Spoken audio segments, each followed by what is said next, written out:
Okay, so we are back to the N-Gauge again and another unpacking session. This is the KATO CV1 set, which is a small oval. And when I say small, my goodness, do I mean small. And I'll show you that a little bit later on. But what we'll do for the moment is we'll just unpack it. Now, this came all the way from Japan, and it was very well packed with bubble wrap inside of the packaging, so I was very pleased with that, and I got a nice note from the people who are sending it. It's on a card background with the track and everything inside it. So yeah, this is the actual frontage, and then when you turn it over again in Japanese and in English, what is very useful is that you can actually read the English version and see how it works, and then there is a list of the contents, and then there are the different options in relation to what you can do with the track, and then obviously the different track sections. So this is extremely informative as you go on. It fits into a 25-inch by 20-inch space.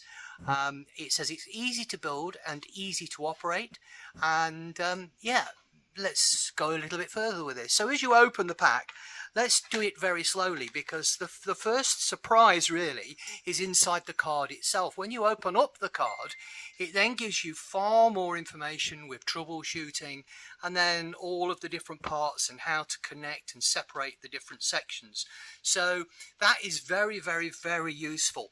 It is in Japanese as well. It explains to you about cleaning the track at the bottom, and it also about cleaning the wheels. So that's very, very useful. So yeah, that's in the inside of the card. And now for the pieces of the track themselves.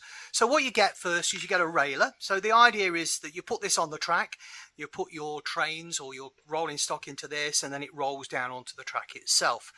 This itself I've not actually used yet, and I'm not sure when I am going to use it, but the reason is it's for taking off the ends of the tracks, and I'll show you that in a moment.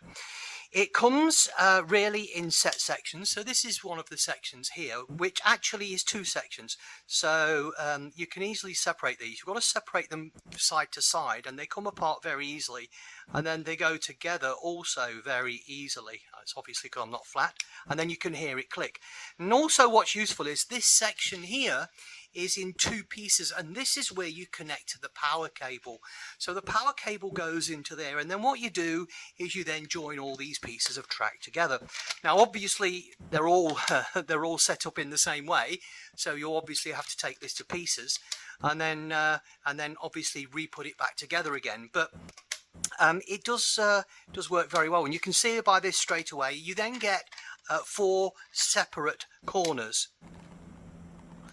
4 separate corners here that you're then going to use to finish off the oval of the track itself. So that's quite useful. And then basically all you need to do is put that together. This is the electrical cable. So part of this fits underneath the track, which is this little section here.